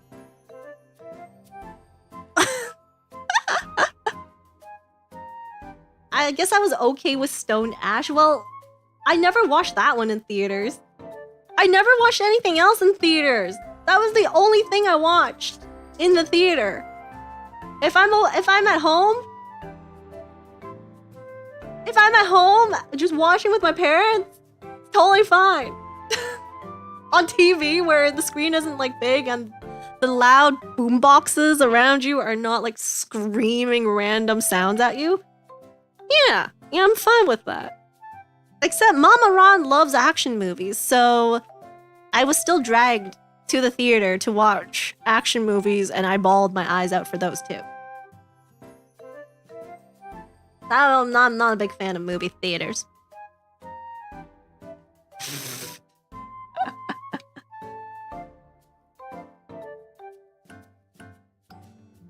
Actually, come to think about it, maybe I was small.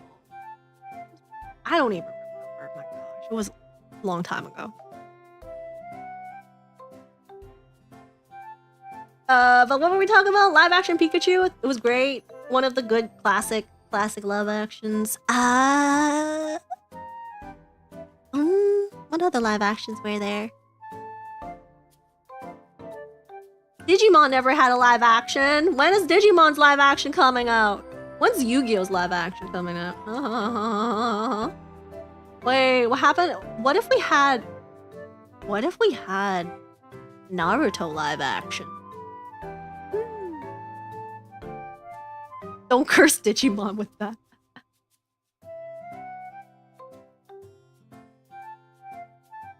Watch the live action Erased and Ace Attorney. Hey, Ace Attorney was pretty fun. hair though. Oh my gosh. Hold on. I need to pull out the hair. I can't.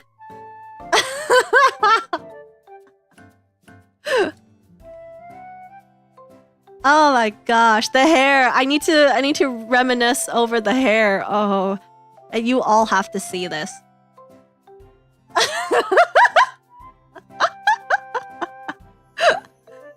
Oh. Oh my gosh, to have as much swag as this dude.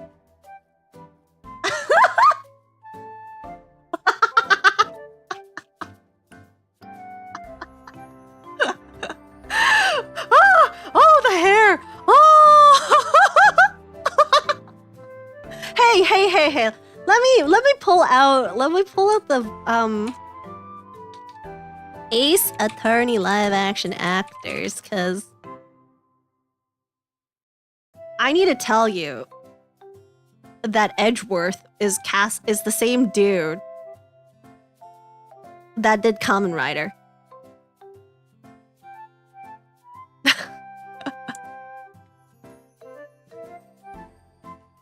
Shin Kamen Rider.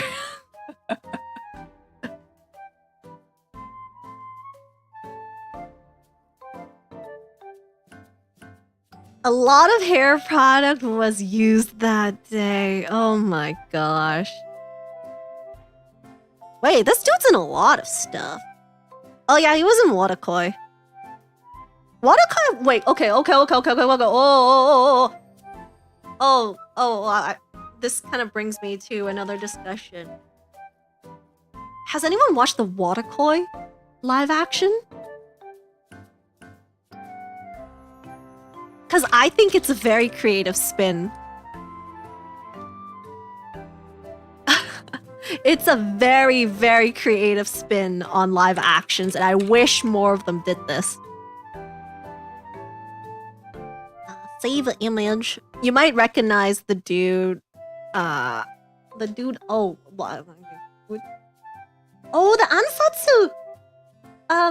Oh, that one is starred by a dude from an idol boy group in Japan, who's also the same actor that did Full Metal Alchemist. Elwick. Eduardo Elwick. Oh, and the dude that was Nuruhuhuhu, the actor for the Nuruhuhu dude is also a very, very famous boy group in Japan. He's from Arashi. I know all these little trivia things, but yeah. Watakoi. I'm gonna stay on the good side because I want to talk about how good this live action was. Watakoi, for those who are not familiar, is about a love story between salary men and salary women who all enjoy some sort of otaku related thing. So the girl from the right side, the girl on the right really, really enjoys like cosplaying as male characters. Girl in the second one just loves otaku stuff in general, I think. And those two like to talk about BLs and stuff. And then on the other side, they're what's it called? Partners? They're not married though. They're just like dating, I think. They're also really into like gaming, all the different types of otaku culture. Where's my dream boyfriend that will offer to grind all your MOBA games? But Mamie-chan, that's the fun! That's the fun of MOBA games, is to grind in them, and I love grinding!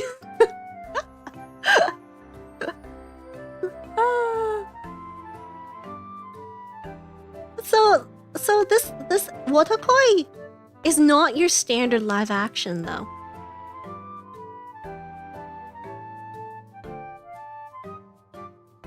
Who's Seth Green looking? It kind of plays on the goofy side of adaptations, but But what if I told you that this live action is actually a musical? What if I told you it is so silly to the point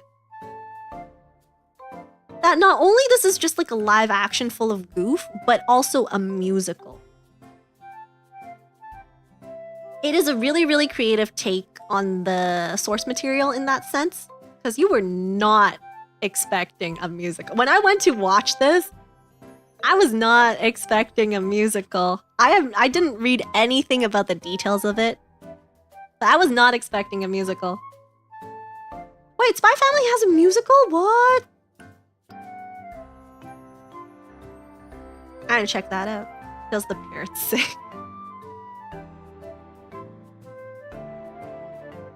And I think I didn't realize it was a musical. It was funny because I was watching this and I was like, oh, why are they singing? They were just like randomly singing in one of the scenes. And I was like, oh, that's kind of cute. Are they just like thinking about singing in their heads? Like, if you were actually in the room, they're probably not singing, right? And then it started being like a different scene and they started singing there too. And then they went to another scene and then they started singing. And then by the third song, I was like, wait, is this a musical? And then at the end, they do like a full-on dance, like Bollywood dance shenanigans. I like it. It was very silly. Super, super silly. And they do have, I think it was in theater, like in, not drama, 2.5D stuff too, I think, maybe.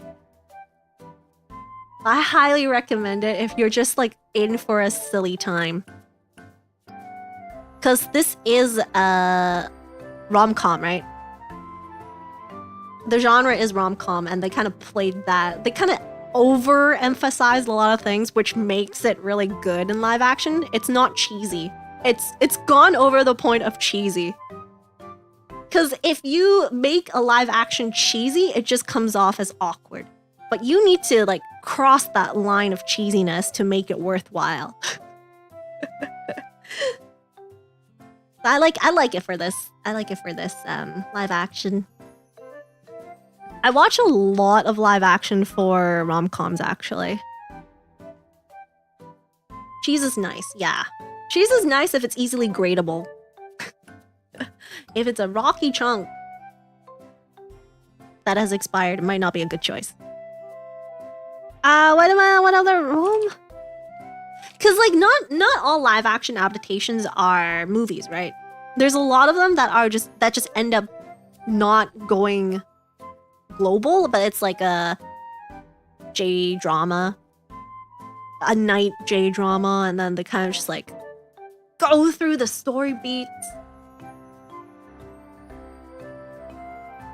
The Yakuza House Husband live action was good. Yes! Gokushuku Fudo. Did I say one too many syllables? Gokushu Fudo. There we go. I said way too many syllables. I was so confident in that too. I loved the live action. Again, they went past the point of cheesy. It's just enjoyment at that point. And I don't think there's another actor that can be the house husbando other than the dude that starts with the T for his name.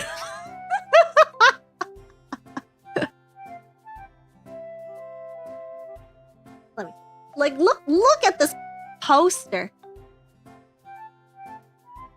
Like, this is so silly already. Like, you will be in for a fun and cheesy time. And I had high expectations, okay? I had high expectations. Am I the only aware of live-action Speed Racer? I'm not familiar with Speed Racer. But yeah, this one, like, if you've read the source material, the manga, it is so funny. It is so funny and, like, ridiculous. I was worried. I was kind of worried how they're gonna translate this into, like, a live-action adaptation. But they did it pretty well. Like, it was over the top. All of the actors and stuff were over the top, which made it more believable to be over the top. It wasn't awkward at all. I loved it.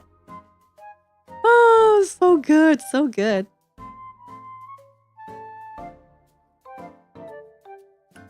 Like, oh, this is a good example of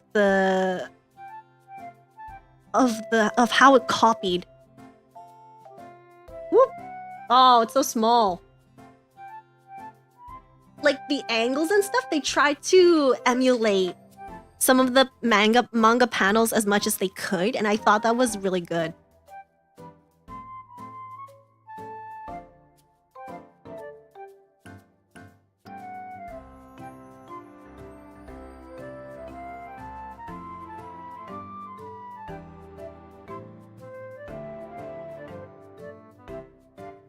But I feel like J-drama adaptations for manga or anime feels a little better than K-drama adaptations of webtoons. Change my mind. I need to switch over to the bad side for this topic discussion. Whoop.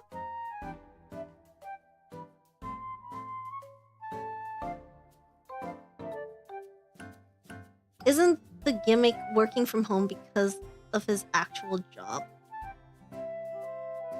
You mean like House Husbando? It's a pretty old one. You can probably find it somewhere. It was on Netflix for a while. Yeah, it's quite a while back, so I don't really remember where I watched it.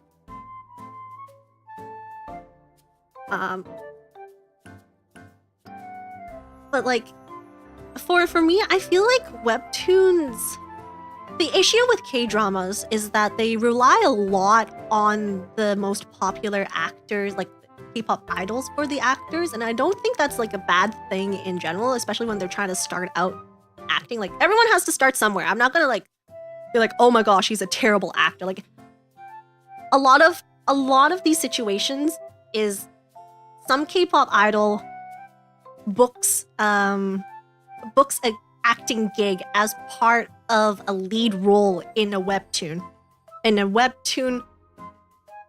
Live action adaptation of a webtoon. And unless you have natural chops for such role, usually they all end up pretty awkward. It's the same. It's sometimes the same for at least like the J-pop renzoku like dramas that also use like J-pop idols as their stars and stuff, but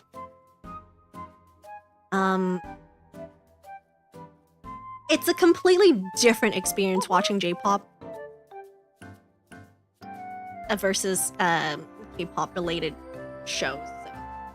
Archer, thank you so much for the 30. Thanks for the inventive stream. I'm glad you enjoy it. I'm so glad.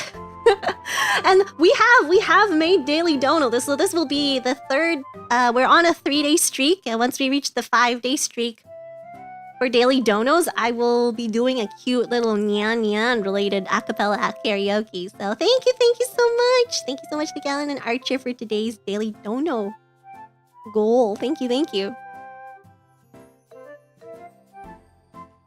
I want to give like an example of a good K-drama, but like K-drama that's based off of like a webtoon and it ended up being good, but nothing really screams good in my head. Some of the popular K-dramas are actually adaptations of a J-drama, which is an adaptation of an anime or a manga series. So one of the really famous ones is Boys Over Flowers, Hano Yori Dango. Boys Over Flowers. And that was really popular. Let me see if I can find a picture of it so I can show. Boys Over Flowers J-drama. And not only did it have a K-drama version, it also had a C-drama version and a Taiwanese drama version. Like, literally, this story has been retold across the globe. I'm surprised that Hollywood hasn't picked it up yet. I'm not sure if I want Hollywood to pick it up. Honestly, I haven't really seen any good, like, school-related Hollywood movies. Let's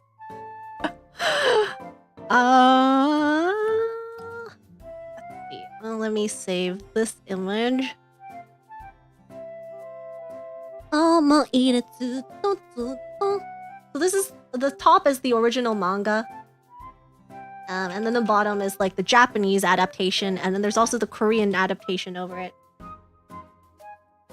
There's a bunch of adaptations because the source material is that good. It was goated? Yeah. Yeah. And the fun thing about this one is they're not direct copies of each other. There's always like some unique aspect. Like, yes, the general story about like four dudes being so rich in this really rich school bullies everyone into submission. this is a highly edited, Ron's edited version of what Hanayori Dango is. But it's basically, you are a poor girl. You are in a poor girl who was accepted into this really, really rich school. Wow, what a scene, what a statement. That is overruled by 4 princes who are, for some reason, the most handsomest people that you've ever seen in your life. And they bully everyone else into submission. Because because they have money. They've got power. And they're just that good looking. I don't know why. Like, I'm just thinking about the synopsis, it makes no sense in my brain. Like, why is it because you're good looking, you have power over everyone? I don't understand. But oh no, I need to go on the good side. I'm talking about good things about this. Oh no, my baby version's here. Oop, there we go. But basically, this is a rom-com story about like how some dude who bullies people and then ends up liking the main character because he bullied her too much. Like, what the heck? But it is a very memorable story. I've watched all 3. I watched all 3. Actually, I don't know if I watched the Taiwanese one or the Chinese one. Feels like the story of all of us streamers gets bullied by chat and then ends up chat loving us. Yeah. Tsukasa was straight up tsundere. Yeah, it is true. It's like one of the OG tsunderes. OG. This is where all the other tsunderes spawned from. But yeah, there's a lot of remakes of this show, and all of them have a very similar like storyline, except the ending gets changed up depending on whoever wrote the script for it. Wait, isn't there an amnesia plot in this one? I don't. Okay. I'm kind of hazy about the details. Was the amnesia point part of the original story?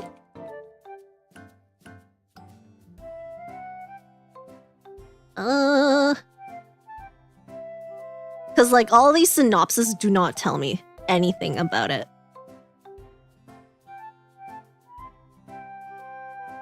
Amnesia. Amnesia. Amnesia arc. Okay, there is an amnesiac arc.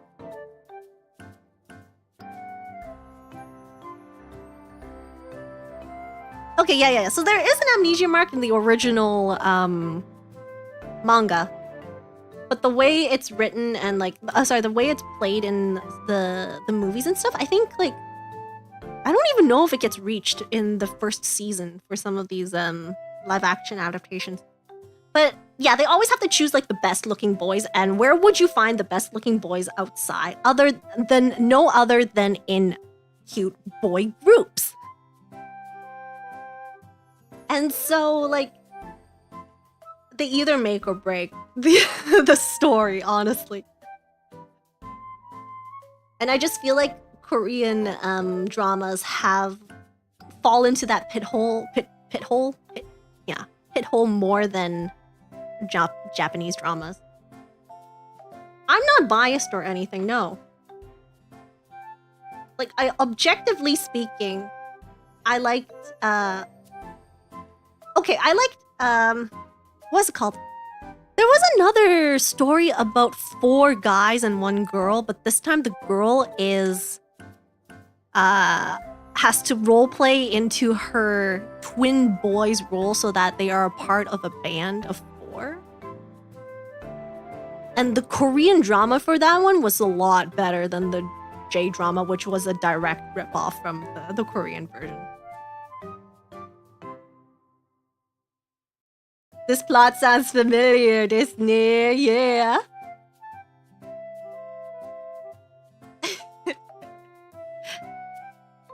Arashi also did a rebirth version of Love So Sweet and One Love where they weave English lyrics and it's pretty good. Would you rather me sing the rebirth version or the original version? That may or may not be a cover. I haven't recorded it though, but I have it in planned. Anyways. The plot sounds familiar. I know the plot sounds familiar, but I don't remember what the name is. But the Korean one is so much better. And it's because of the actor. Because the plot, I think, stayed the same.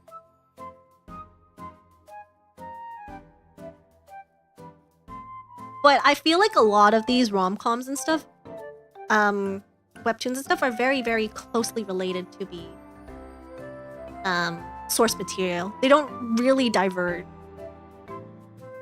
I've heard that Korean actors tend to be less willing to ham it up, and it's easier for idols to ham it up than act serious. Yeah. Yeah, that's true. Like, but I don't know. It's also because like they don't. It's like a mix of everything, right? Like acting resume versus like the direction versus of like how much budget they have. The lack of color in the hair of most Japanese live actions always irked me. But I feel like when they start using wigs though, the things get a little cheesy. It is also weird that they change the hair color sometimes, like if the main actor is like a pink boy, but they don't dye the hair pink and it's just plain black. Not enough cheese. Yeah. It's like, yeah, it doesn't reach the threshold, the good threshold. It's just like in this limbo cheese area, which then doesn't make it that good.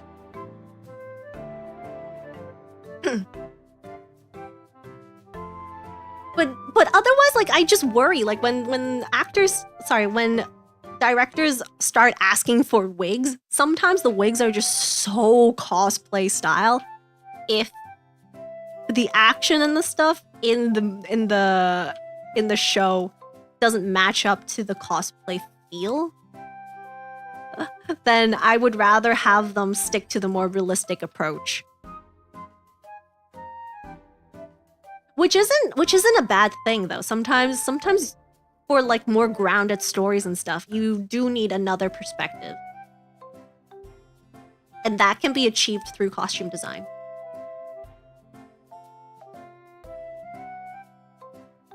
But as long as the core soul of the series is maintained, it is acceptable. Like, I've watched, Komi-san Cannot Communicate has a live action. Komi can't communicate. Which coincidentally, again, one of the main characters is from a Japanese boy idol group, but I don't think it was that bad. It felt more believable. Like, I don't think the cast of characters, their looks and stuff, are not as wild. Just let me find a better picture.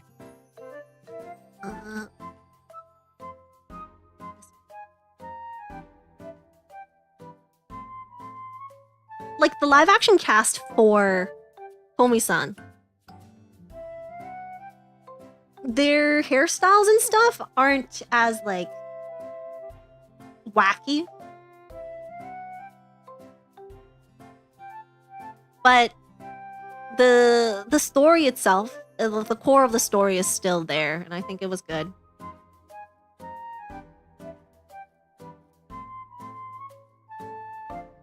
Manbagi is better than Komi.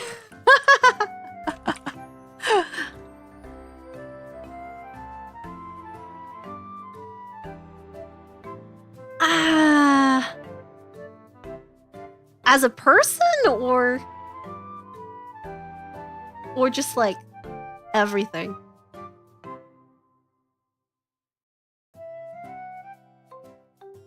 They didn't do Komi's hair justice with her. But I feel like this is how Komi would have looked like, though, in a more natural setting. This is probably like the direction they took for the live action was more realistic than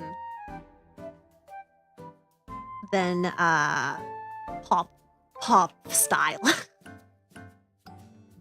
Like, that's what a gyaru would look like in real life.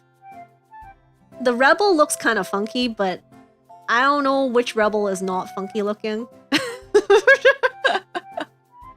So that's why I was like, I feel like they just like toned down everything, but like the core story of like the core story of how Komi wants to have friends and stuff still comes across. Also, the dude, the gaijin dude that comes in is so funny. The narcissus Komi narciss. What's his? Naruse Shisto. There we go. That's his name. Naruse Shisto. I love all the names. He looks completely different, I think, in live action. I don't remember him having blue hair, actually.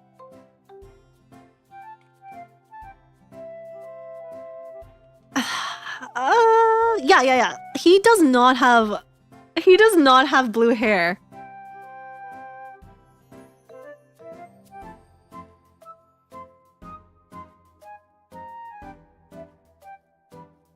Where is the image? Where's the silly dude? So this is what he looks like in the live action. And then Naruse has blue hair in the original. Handsome guy. He's a part of, oh my gosh. Wait, I want to say that he is a part of On Star's cast.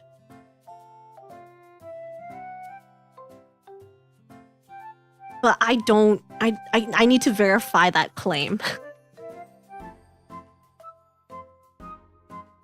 He was in Hanakimi? No way!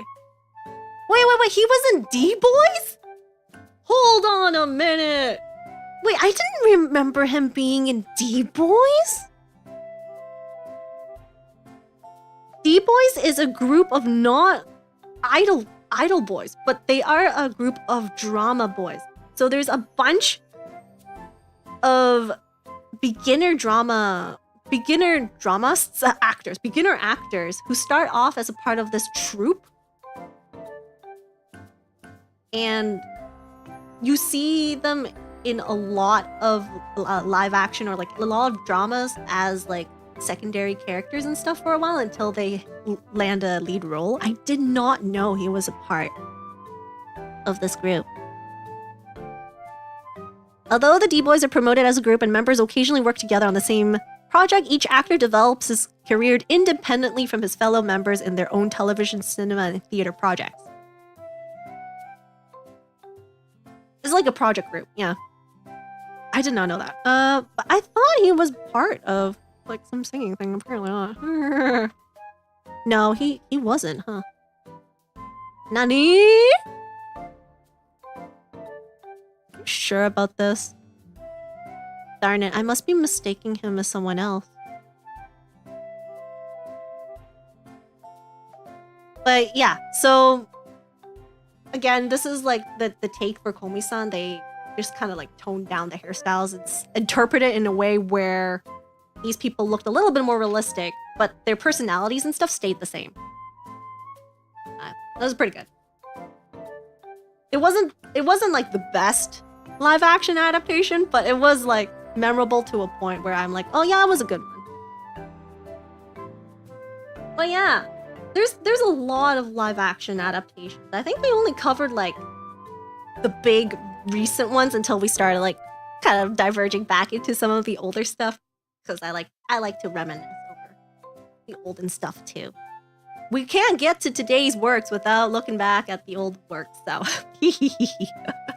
So what is the take, jury? What is the take, chat? You think that live action adaptations have a place in the world? Maybe it's just that Hollywood shouldn't be the ones making all of the live action adaptations. Maybe if we get a more like smaller budget Naruto thing that is not adapted by Hollywood standards, maybe it's just like some more local actors, maybe it'll be better. Because we didn't really go through theater, 2.5D theater, which is like a bridge between live actions. We can go through this discussion later, because a lot of like music projects and stuff go from 2D to 2.5D, but don't officially make it into like a movie or like adaptation in that style. But it is rarely known outside of Japan because of how niche it is. It needs to be done by people who are passionate of the project. I like that. It should be. I have a lot of fan-made live actions which are a lot better than Hollywood. Yeah, because those are passion projects, right? I think we can come out of today's stream just like saying live action adaptations should be done by people who are passionate about the series and maintain the soul of the series. Like, as long as the soul of the series is still there. So whether if the director understands the material or the author assists in the creation of the work. And if investors don't interrupt, aka Hollywood. Dang it. Which is why I think, yeah, maybe live action overall just shouldn't be on the big screen.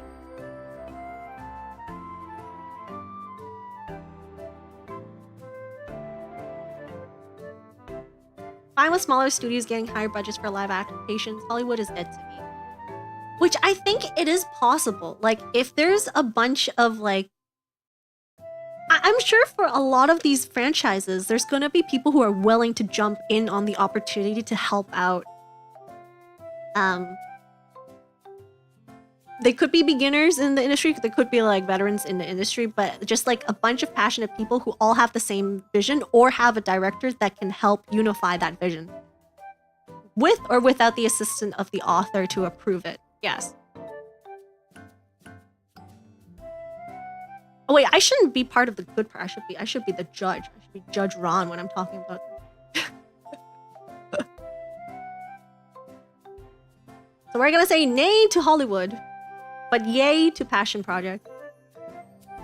I mean, that's how I found out about YouTube as well. Like, a lot of the live action stuff that I watched at the very beginning are just like not official stuff. It could just be like two kids playing in their backyard, but they just want to reenact scenes. Wait, that reminds me of the Star Wars kid. I mean, that was pretty old though. But yeah, stuff like that. I think that's a good approach. That would be the best approach to live action adaptation. And I like it. I like it when people do like refreshing takes on franchises.